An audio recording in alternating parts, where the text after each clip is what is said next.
about, I guess, success of leaders. So how do you define or measure success as a leader yourself, and how has that definition changed throughout your career? Success is it's relative, and that's the truth. It's relative because for you, Tammy, based on where you are now and what you are doing, you look at life and say, yeah, this is success. I love it. Do you understand? Now, that's not where I am.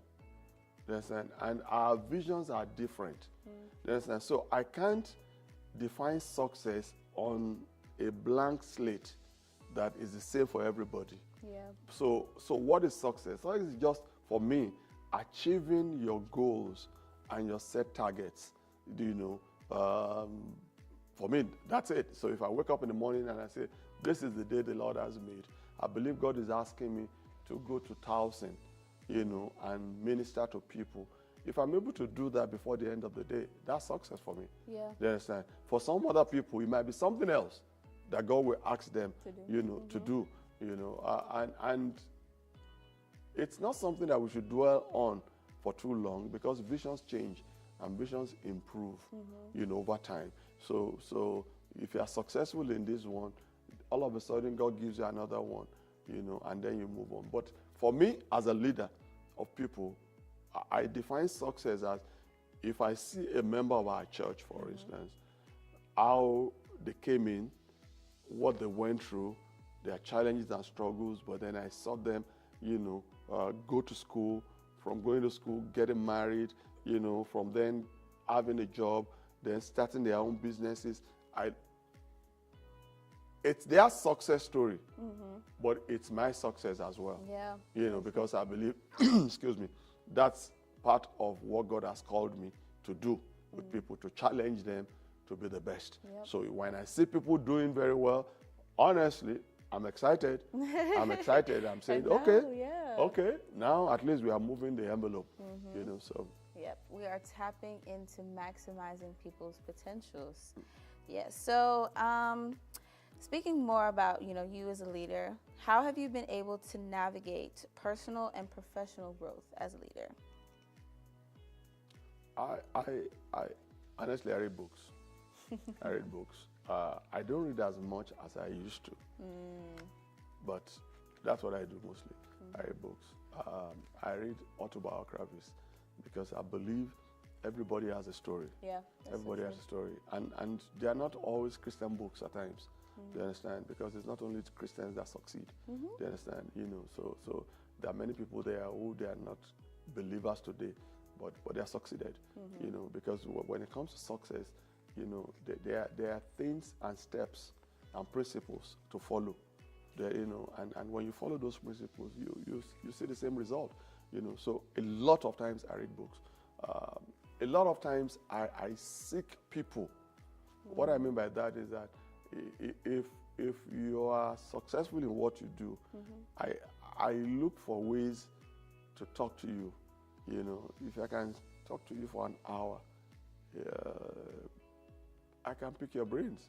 I can say, I was telling the church about 2 weeks ago, I flew from America to Nigeria to speak to, a top, man of God. Yeah. Do you understand? And I spent 2 nights on his campus, in a rented, hotel. And he wasn't available. Yes, he gave me the appointment, but the secretary said he wasn't available. Yeah. On the 3rd day, just like Jesus rose on the 3rd day, 2 a.m. No way. They pressed my bell. No way. They said he's ready to talk to you. 2 a.m. Wow. I got up, I got dressed. Boom, they took me to him. He was sitting down. He had a bunch of files in front of him, and I was shocked. I said, "You're reading these files at 2 a.m.?" He said, "This is the best time I can read these files, and I need to attend to these files, and da-da-da-da. Now you are here. Let's talk." Yeah. And 1 hour. And I was on the clock. Wow. So I had to say what I had to say. I had to ask him, da-da-da-da-da-da-da. The next morning, I checked out of the hotel. I went straight to the airport, and I was back in America. Wow. Do you understand? So what I'm saying is that the things that I learned, they are invaluable things. You know, I'm amazed these days that people hang around leaders and they don't ask questions. I'm amazed.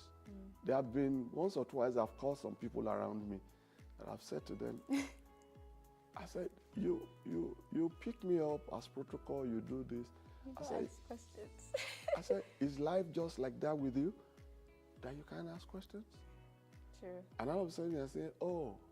I said, what do you mean, oh? Do you understand? You know, I can't be with a leader and not ask questions. Yeah. This opportunity, I'm with you in the elevator, I'm going to ask you a question. Oh. You know, these opportunities don't come often like that. Exactly. You think I'll meet Warren Buffett today? I won't ask a question?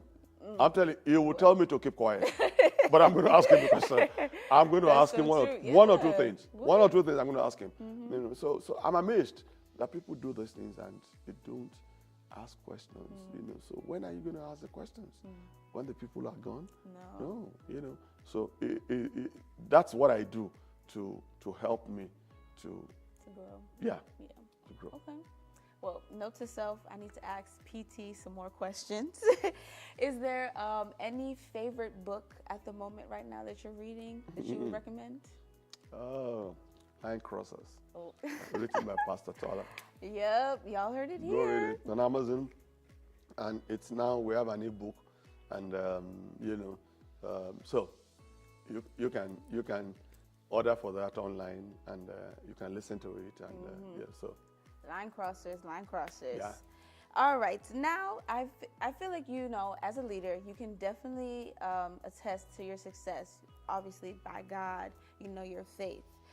But can you share a time when your faith was challenged in a leadership role, and how have you navigated that experience? Many times. Many times. I've always believed one thing, and that is, when the Bible writes, and it came to pass, I've always believed that in life, every challenge that has a beginning must have an end. Yeah. I believe that. So I know that what I need to do is that in between the start of the challenge and the end, I must make sure I stand, you know, and that's what I do, you know. So I pray, I fight, I try to resolve the issues, you know. If nothing happens, I'm okay. But I know with time, it's going to be resolved. For sure. Do you understand? And I've also learned that you don't have to do everything at once in life. So I don't put my life on hold because there's an aspect of my life that is not going well according to plan. And because of that, I put my life on hold. I don't do that. Do you understand? I put that issue in a compartment because I know it's going to come to time that we'll get back to it. Then I start doing so many other things. If you plant tomatoes, it takes a particular time. Some people say 6 weeks. Some people say 8 weeks for it to grow. If you plant cocoa, it takes years. Yeah. If you go to the restaurant and you order a steak, it takes time. Especially when you order well done, not burnt. It takes time. Yeah. I can't compare myself with somebody who ordered a salad. True. Do you understand what I'm saying? So what I'm saying is that depending on the issue that you are dealing with, you have to understand timing. You have to understand timing. That's so true. You know, so you wait for God's timing. I've always believed that God's timing is the best. This I'm saying, and God is my witness.